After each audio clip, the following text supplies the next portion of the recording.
Royale High trading is complete bull.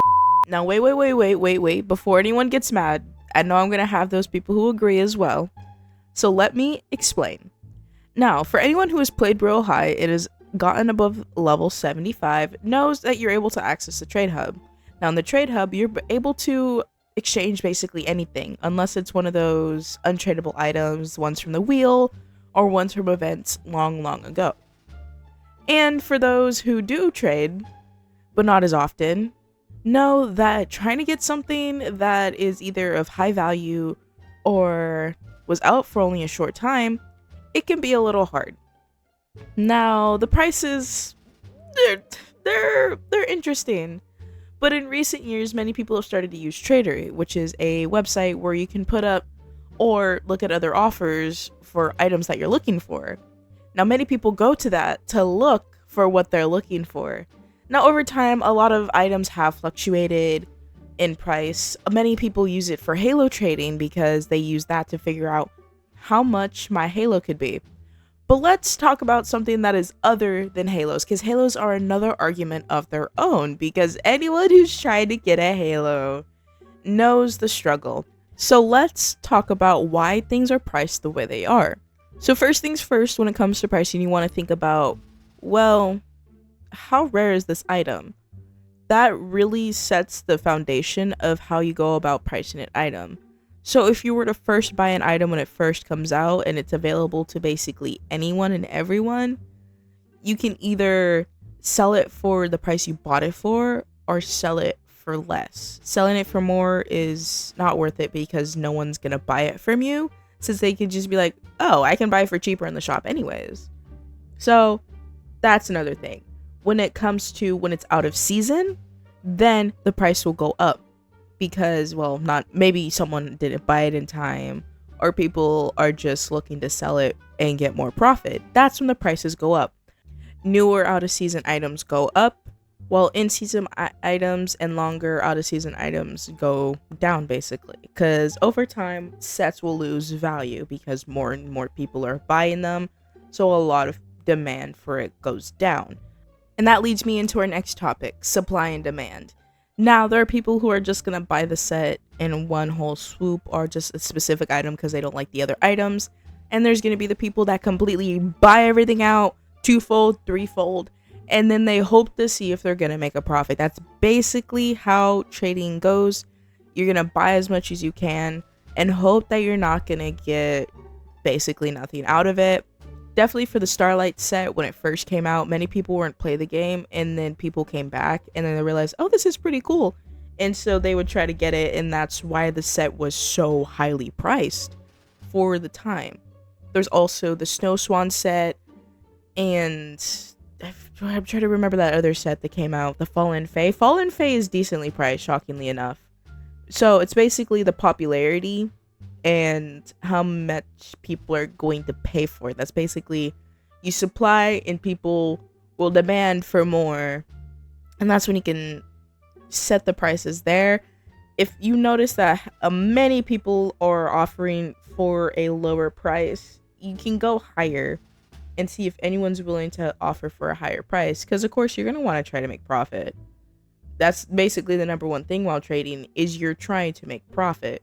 Now, of course, there's going to be those people who are going to be like, let me go ahead and mess everything up and price this item that was originally 20k for 100k.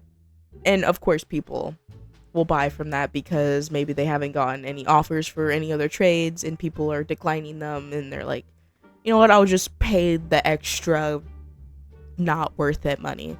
That's how supply and demand goes. Either you try to beat the crowd or you set the price to an insane amount. That's basically supply and demand in Royale High. And then next, rare items that can only be traded at a certain time, and that is going to be the mermaid tails. As many of us do know that there is a mermaid realm where you're able to trade mermaid tails, and that is the only time and only place you're able to trade mermaid tails. And I feel like that was a good idea to be added to the game, and let me explain why. If you've traded on Royale High, you understand how it's chill. It's It's fine. You can, at any other time, you can buy any item you want from any person if you have enough for it. But with the mermaid realm, you only have a set amount of time to buy what you want before the realm closes, and that's the only place you can trade mermaid tails. Ain't nowhere else you can trade. So people are like, I'm gonna price it for an insane amount, and people are like, this is not worth it. This is not worth it, because this was like probably the first time in a long time people had to be like, wait, how much is this really worth? People were pricing things at, like, sales price, a little over sales price, like maybe 10% above sales price. Many people were trying to like place it like 100% above sales price. They were trying to go for like 100K, 300K. How much? I let it go for about $40. $40? Look, man, $35. That's the lowest I can go. You're killing me. Okay, 35. And that leads you to think, well, how do you set, like, how to, like, price this item? Well, you're gonna think about how rare it is and how common it is and how much it costed. So if, like, multiple people that day got the same potion in their bubbles for a good price, it's not gonna be worth a lot. But if only, like, 1 out of 10 people, not even 1 out of 10, that's too low of a statistic, maybe like 1 out of 100 got this super rare potion and it's like 50,000, that's gonna be very, very expensive. So they're gonna price it at a very expensive price, which is completely understandable. Or if it's like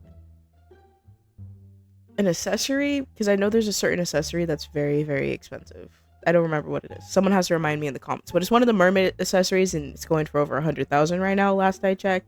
But I haven't checked in a hot minute. From when this video is being recorded, I have not checked in a week, and it's October 16th. So I'm a little out of the trading loop right now.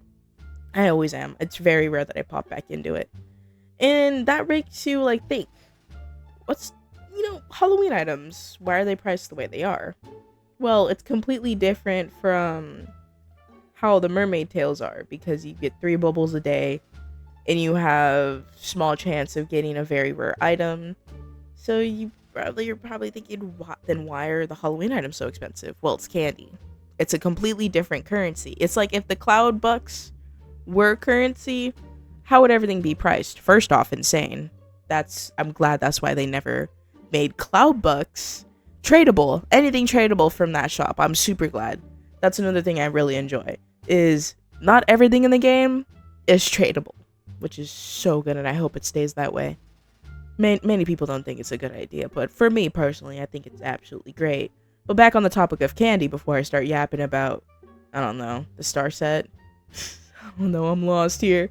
But candy, you have to take time out of your day and grind for a currency, and then buy that item, and then you gotta go back and grind again. For many people, they got their farming routine down. I have a great farming routine for candy, but I ain't got time for none of that.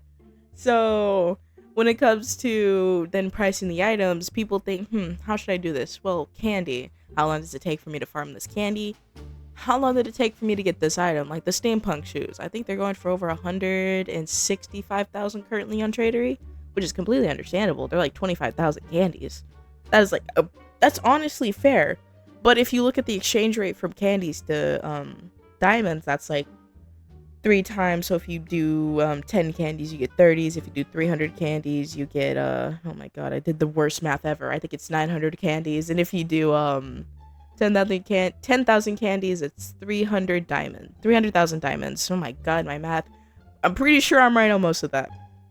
I'm good at math when I'm not under a bunch of stress. That's basically how trading goes. It's supply demand. How long did it take me to get this? And how much is everyone else pricing it for? That's basically what we go off of. But mine is, how rare is it? How much did I pay for it? And what does this person offer? Shit, that's basically how I do my trading. Now, I know I didn't cover a lot in this video, but I did cover a good chunk. I'm probably missing like a bunch of stuff. So if you guys have any questions or comments, comment those down below. I'll answer them in the comments, or if I see a lot of them, I'll make another video on this. Because I do enjoy yapping about Royale High. I enjoy yapping about how broken our trading system is, because well, yeah, I don't. There's a bunch of other reasons it's so broken, but that's basically how it is. So if you guys want to see another video like this, make sure to hit that like button and make sure to subscribe as well so you don't miss out on any other amazing content that I post in the future. Hit that bell notification so you're notified of anything that drops, like a live stream or anything like that. And I'll see you guys all in the next video. Have a great rest of your day, night, or evening. Stay safe, and bye!